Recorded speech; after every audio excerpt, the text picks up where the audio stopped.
एक गाय और उसका छोटा बछड़ा मिलकर सेब का बगीचा लगाते हैं। वे हर दिन मेहनत करते और प्यार से अपने पेड़ों को बढ़ते हुए देखते।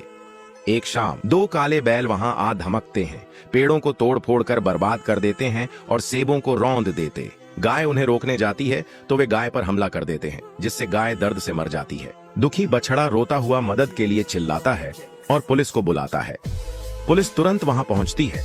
रोते हुए बछड़े को गले लगाकर उसके आंसू पोंछती है और बैलों को हथकड़ी पहनाकर गिरफ्तार कर लेती है। अगर आप भी अपनी मां से प्यार करते हैं तो लाइक और सब्सक्राइब करें।